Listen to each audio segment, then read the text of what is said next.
অবুঝ বয়সের গুনাহ কি ক্ষমাযোগ্য?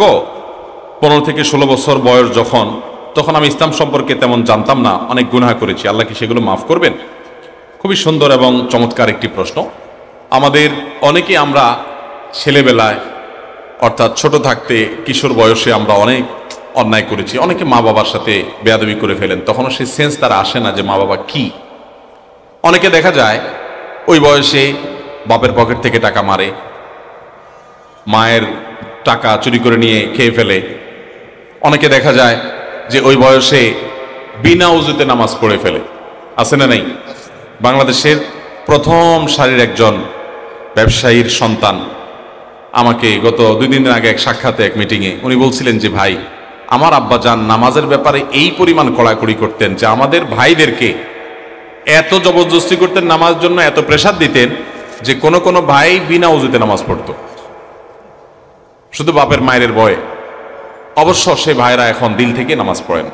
যাই হোক, তো ছোটবেলায় আমরা অনেক এরকম অনেক উল্টাপাল্টা করি, বিনা উজুতে নামাজ পড়া, বিনা উজুতে কোরআন শরীফ পড়া, মায়ের ভয়ে, বাপের ভয়ে, উস্তাদের ভয়ে, এরকম অনেক উল্টাপাল্টা আমার দ্বারা হয়েছে। যদি এটা প্রাপ্তবয়স্ক হওয়ার আগে হয়, প্রাপ্তবয়স্ক হওয়ার, বালেগ হওয়ার আগে হয়, ছেলেরা স্বপ্নদোষ শুরু হলে বালেগ হয়, মেয়েরা মাসিক শুরু হলে বালেগ হয়। যদি মাসিক স্বপ্নদোষ হতে দেরি হয় তাহলে তার সর্বোচ্চ লিমিট আছে যে 15-র নিচে আর কেউ নাবালেগ থাকে না, 15-র পরে আর কেউ নাবালেগ থাকে না।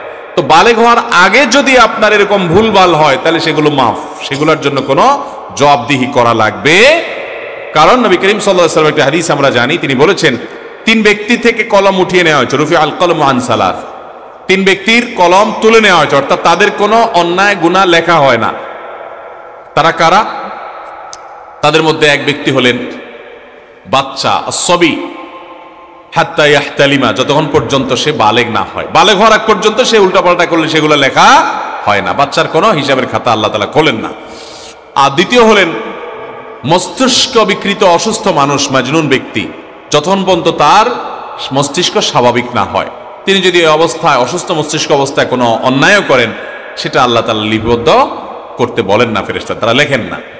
আরেক ব্যক্তি হলেন ঘুমন্ত ব্যক্তি, হাত্তা ইয়াস্তাইকিদা, আন-নাইম হাত্তা ইয়াস্তাইকিদা, ঘুমন্ত ব্যক্তি ঘুম থেকে উঠার আগ পর্যন্ত স্বপ্নের মধ্যে যা করছে না করছে এগুলোর জন্য কোনো জবাবদিহি নাই। স্বপ্নে একজনকে খুন করে ফেলছে, কোনো গুনাহ হবে? স্বপ্নে একজনের টাকা চুরি করে ফেলছে, কোনো গুনাহ হবে? কোনো গুনাহ হবে। তাহলে ভাইরা, বালেগ হওয়ার আগ পর্যন্ত যদি এরকম উল্টাপাল্টা অন্যায় কিছু করে থাকেন ওটা এমনিই মাফ, কিন্তু 15-16 তারপরে করেছেন মানে বালেগ হয়ে গেছেন, এরপরের গুলো কি করতে হবে? হিসাব দিতে হবে। অতএব একজন প্রাপ্তবয়স্ক অ্যাডাল্ট মানুষের ভুল যেভাবে প্রায়শ্চিত্ত করেন আপনাকেও সেভাবে প্রায়শ্চিত্ত করতে হবে। বান্দার হক নষ্ট করলে বান্দার কাছে মাপ চেয়ে নিতে হবে, আল্লাহর হক নষ্ট করলে সেটা আদায় করে দিতে হবে, তওবা ইস্তেগফার করতে হবে, এর মাধ্যমে আমরা মাপ পাবো। আল্লাহ আমাদেরকে তৌফিক দান করুন।